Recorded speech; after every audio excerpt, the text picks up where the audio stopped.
இப்போ 10th ஸ்டாண்டர்ட்கான trigonometry அப்படிங்கிற ஒரு டாபிக் பற்றி தான் எடுக்க போகிறேன். இதை வந்து ஸ்டேட் போர்டு, சிபிஎஸ்சி, ஐசிஎஸ்சி எந்த ஸ்டாண்டர்டில் எந்த போர்டில் படிக்கிறவங்களும் இந்த பேசிக்கான விஷயங்களை ஞாபகம் வச்சுட்டிங்கன்னா அதுக்கப்புறம் இதில் சில செலக்டிவாக இம்பார்ட்டண்ட்டான சில ப்ராப்ளம்ஸ் வரும், எப்படி வருதுங்கிறத நம்ம பார்க்க போகிறோம். ஸோ முதல்ல ட்ரிகனாமெட்ரி அப்படிங்கிற அந்த விஷயத்துக்கான பேசிக் இன்ட்ரோடக்ஷனை பார்த்துக்கங்க.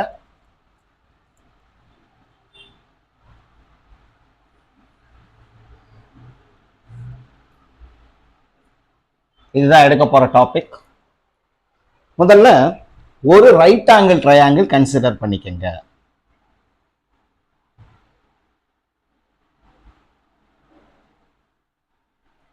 தமிழ்ல சொல்லும்போது செங்கோண முக்கோணம் அப்படின்னு சொல்லுவாங்க.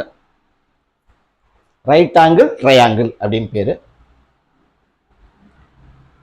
இந்த இடத்துல இந்த சிம்பிள் எதை சொல்லுது அப்படின்னா 90 டிகிரி ஆங்கிள் இந்த இடத்துல இருக்குது அப்படிங்கிறத சொல்லுது. ஸோ இதுக்கு பேரு 90 டிகிரி. எப்பயுமே இந்த 90 டிகிரிக்கு ஆப்போசிட்டா இருக்க சைடுக்கு பேரு ஹைபாட்டினியூஸ் அப்படின்னு இங்கிலீஷ்ல சொல்லுவாங்க. தமிழ்ல சொன்னா கர்ணம் அப்படின்னு சொல்லுவாங்க. எப்பயுமே ஒரு ரைட் ஆங்கிள் ட்ரையாங்கிள்ல இந்த சிம்பிளுக்கு பேரு 90 டிகிரி, செங்கோணம் 90 டிகிரி. அதுக்கு ஆப்போசிட்டா எதிர்பக்கமா இருக்கிற பக்கத்துக்கு பேரு கர்ணம் அப்படின்னு தமிழ்ல, இங்கிலீஷ்ல சொல்லும்போது ஹைபாட்டினியூஸ்.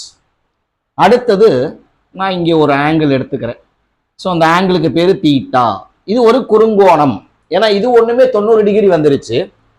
இந்த ட்ரையாங்கிளுடைய 3 ஆங்கிளையும் கூட்டினாலே 180 டிகிரி தான் வரணும். ஸோ இந்த ஆங்கிளே 90 டிகிரி வந்துருச்சுன்னா இது ரெண்டுமே நிச்சயமா என்னவா இருக்கும், நம்மளுக்கு குறுங்கோணம், அக்யூட் ஆங்கிள் அப்படின்னு சொல்லுவாங்க. அதுவா தான் இருக்கும். ஸோ இந்த பிசி அப்படிங்கிற அந்த பக்கம் இந்த கோணம் தீட்டாவுக்கு ஆப்போசிட்ல இருக்கு, இந்த ஆங்கிளுக்கு ஆப்போசிட்ல இருக்கிறதுனால இதுக்கு பேரு ஆப்போசிட் சைடு அப்படின்னு இங்கிலீஷ்ல சொல்லுவாங்க. தமிழ்ல சொல்லும்போது எதிர்பக்கம் அப்படின்னு சொல்லுவாங்க. இந்த ஏபி அப்படிங்கிற பக்கம் இந்த கோணம் ஆங்கிள் தீட்டாவுக்கு அடுத்து இருக்கிறதுனால இதுக்கு பேரு அட்ஜசன்ட் சைடு அப்படின்னு சொல்லுவாங்க இங்கிலீஷ்ல. தமிழ்ல சொல்லும்போது அடுத்துள்ள பக்கம் அப்படின்னு சொல்லுவாங்க. ஸோ இது ஞாபகம் வச்சுக்கோங்க.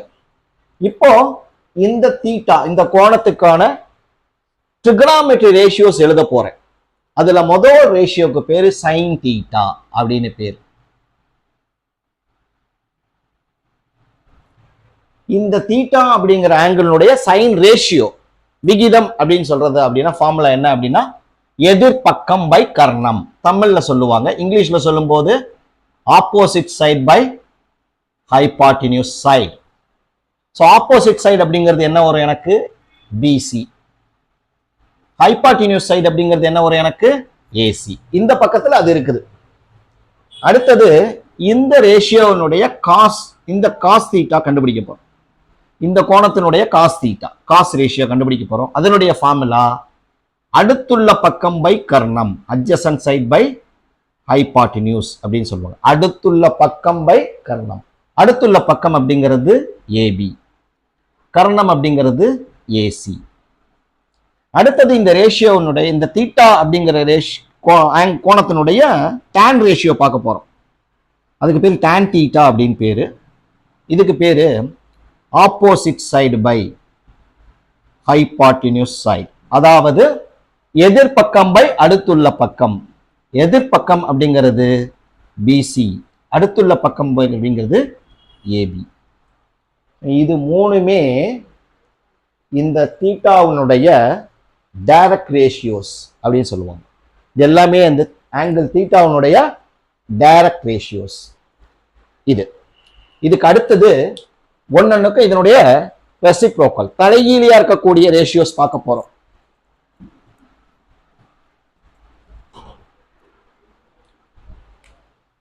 முதல்ல கொசீகண்ட் தீட்டா அப்படின்னு எடுப்போம்.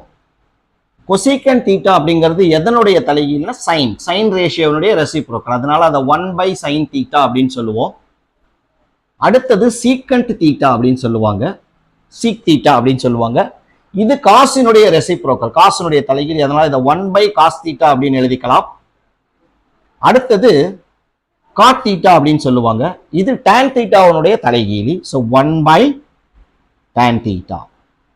இது மூணுமே இன்வர்ஸ் ரேஷியோஸ், அதனுடைய ரெசிப்ரோக்கல் ரேஷியோஸ். இது எல்லாமே அதனுடைய ரெசிப்ரோக்கல் ரேஷியோஸ்.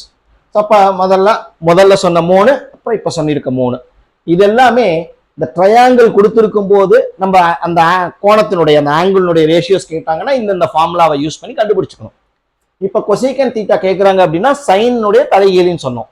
சைன் தீட்டா அப்படிங்கும்போது எப்படி கண்டுபிடிப்போம்? நம்ம ஆப்போசிட் பை ஹைபாட்டினியூஸ் சொல்லுவோம். இப்ப கொசீக்கன் தீட்டான்னு வரும்போது அப்படியே ரெசிப்ரோக்கல், ஹைபாட்டினியூஸ் பை ஆப்போசிட் அப்படின்னு எடுத்துக்கணும். இது மறந்துடாதீங்க. ரைட். இதுக்கப்புறம் இருக்க போறது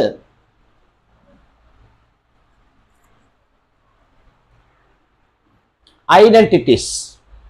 ஸோ இதை பேஸ் பண்ணியிருக்க ஐடென்டிட்டிஸ் வரப்போறோம். அந்த ஐடென்டிட்டிஸ்லாம் என்னென்ன அப்படிங்கிறத இப்போ உங்களுக்கு சொல்றேன் பாருங்க.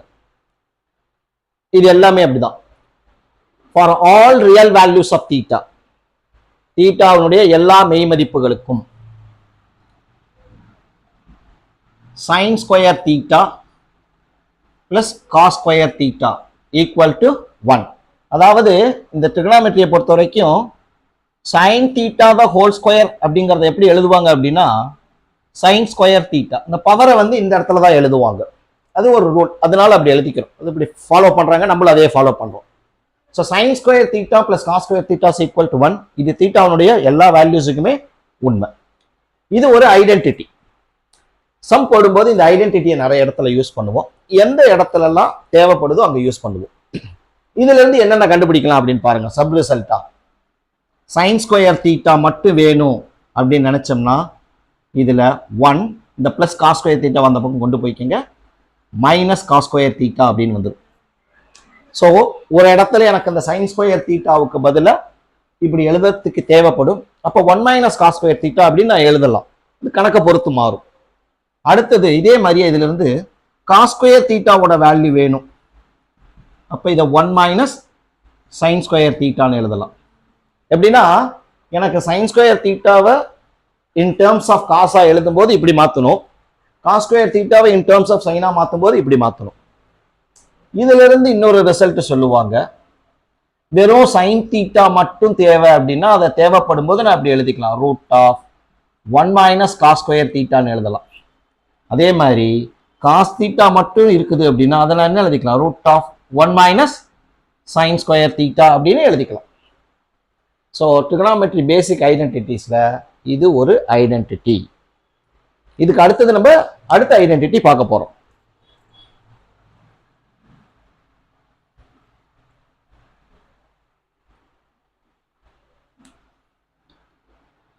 One plus tan square theta is equal to சீக்கன் ஸ்கொயர் தீட்டா அப்படிங்கிறது அடுத்த ஒரு identity. 1 plus tan square theta is equal to சீக்கன் ஸ்கொயர் தீட்டா அப்படிங்கிறது அடுத்த ஐடென்டிட்டி. ஸோ இது ஞாபகம் வச்சுக்கணும். ஸோ எங்கெல்லாம் அந்த ப்ராப்ளத்தில் 1 plus tan ஸ்கொயர் தீட்டா இருக்கோ அங்கே தேவைப்படுற இடத்துல சீக்கன் ஸ்கொயர் தீட்டாவில் எழுதிக்கலாம். அல்லது சீக்கன் ஸ்கொயர் தீட்டான்னு ஒரு இடத்துல இருக்கு, அந்த கணக்கில் தேவைப்பட்ட அதை 1 plus tan ஸ்கொயர் தீட்டான்னு மாற்றி எழுதிக்கணும். இதெல்லாம் ஞாபகத்தில் இருக்கும்போது தான் நம்மளால அந்த கணக்கில் என்ன கொடுத்துருக்காங்க அதை எந்தெந்த விதத்தில் மாற்றி எழுத முடியும் அப்படிங்கிறது நம்மளுக்கு தெரியும். இப்போ இதுல இருந்து என்னென்ன ரிசல்ட் கொண்டு வரலான்னு பாருங்க. tan ஸ்கொயர் தீட்டா அப்படின்னு இருந்தது அப்படின்னா அதை நான் என்ன மாற்றிக்கலாம், சீக்கன் ஸ்கொயர் தீட்டா, அந்த +1 அந்த பக்கம் கொண்டு போயிட்டா -1 அப்படின்னு எழுதிக்கலாம். அடுத்தது சீக்கன் ஸ்கொயர் தீட்டா, இந்த பிளஸ் tan ஸ்கொயர் தீட்டா அந்த பக்கம் போனுச்சுன்னா மைனஸ் tan ஸ்கொயர் தீட்டான்னு வந்துடும், equal to 1.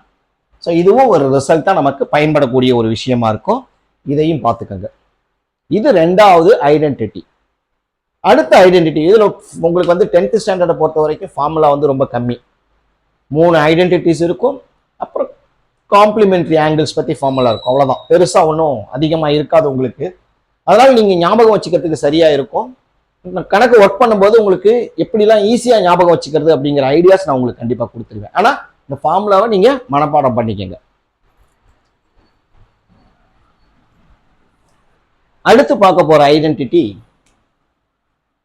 1 plus cot square theta equal to cosecant square theta அப்படிங்கிறது ஒரு ஃபார்முலா சொல்லுவாங்க. ரைட். இப்போ இதுல இருந்து நம்ம போன இது மாதிரியே காட் ஸ்கொயர் தீட்டா மட்டும் வேணும் அப்படின்னா அதை நான் என்ன எழுதிக்கலாம், cosecant ஸ்கொயர் தீட்டா, இந்த +1 அந்த பக்கம் போயிடுச்சுன்னா -1 அப்படின்னு எழுதலாம். அதே மாதிரியே cosecant square theta minus God square theta. இந்த பிளஸ் காட் ஸ்கொயர் தீட்டா வந்த பக்கம் கொண்டு போயிட்டீங்கன்னா ஈக்குவல் பக்கம் என்ன இருக்கு எனக்கு 1 அப்படிங்கிறது நமக்கு. இதெல்லாம் நம்ம கணக்கில் அந்தந்த இடத்துல கொஞ்சம் கொஞ்சம் பயன்படுத்தக்கூடிய ஒரு விஷயமா இருக்கும். ஸோ ரொம்ப சின்ன விஷயமா தான் இருக்கும். ஸோ இந்த 3 ஐடென்டிட்டியும் நம்ம இந்த ப்ரூவ் தட் அப்படிங்கிற மாதிரியான சம்முக்கெல்லாம் ரொம்ப யூஸ்ஃபுல்லாக பண்ணுறதுக்கு இருக்கும். ஸோ இந்த 3 ஐடென்டிட்டி ஞாபகம் வச்சுக்கோங்க. முதல்ல தீட்டாவுக்கு எப்படின்னா ரேஷியோ, சைன் எப்படி எழுதுறது, காஸ் எப்படி எழுதுறது, டேன் எப்படி எழுதுறதுன்னு பார்த்துக்கணும். அடுத்தது இந்த விஷயங்கள் பார்க்கணும். அடுத்ததா supplementary angles, sorry complementary angles பத்தி பார்க்க போறோம் நம்ம. இப்போ sine of 90 degree minus theta அப்படின்னு வந்துச்சுன்னா அதை நம்ம எப்படி எழுதுவோம், காஸ் தீட்டா அப்படின்னு எழுதுவோம். Cos of 90 degree minus theta அப்படின்னு வந்துச்சுன்னா அதை எப்படி எழுதுவோம், சைன் தீட்டா அப்படின்னு எழுதணும். tan of 90 degree minus theta அப்படின்னு வந்துச்சுன்னா அதை எப்படி எழுதுவோம்னா காட் தீட்டா அப்படின்னு எழுதுவோம். Cot of 90 degree minus theta அப்படின்னு வந்துச்சுன்னா அதை tan தீட்டா அப்படின்னு எழுதணும். Secant of 90 degree minus theta அப்படின்னு வந்துச்சுன்னா அதை கொசீக்கண்ட் தீட்டான்னு எழுதுவோம். Cosecant of 90 degree minus theta அப்படின்னு வந்துச்சுன்னா அதை சீக்கண்ட் தீட்டான்னு எழுதுவோம்.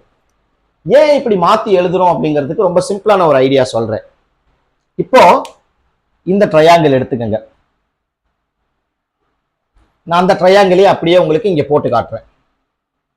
சின்னதா போடுறேன், நீங்க பாத்துக்கங்க. அதே அல்பபெட்ஸ்ல தான் போட போறேன். ஏ பி சி. இப்ப இது 90 டிகிரி. எப்பயுமே 90 டிகிரிக்கு ஆப்போசிட்டா இருக்க சைடுக்கு பேரு ஹைபாட்டினியூஸ்.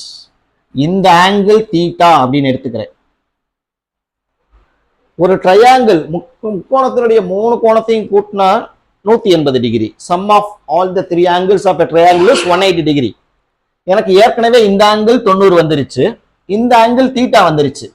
அப்ப இந்த ஆங்கிள் எவ்வளவு இருக்கும் அப்படின்னா 90 டிகிரி மைனஸ் தீட்டா இருக்கும்.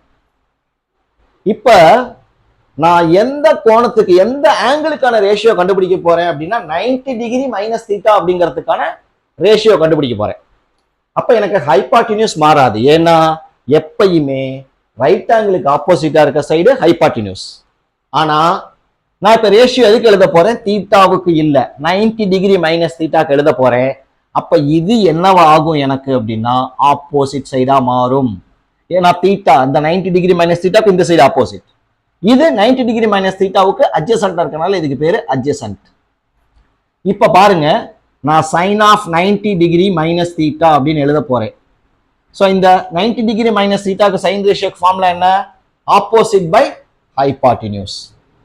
Opposite by hypotenuse. Opposite by hypotenuse அப்படிங்கிறது என்ன வரும் எனக்கு, ஏபி பை ஏசி இதான் கிடைக்கும்.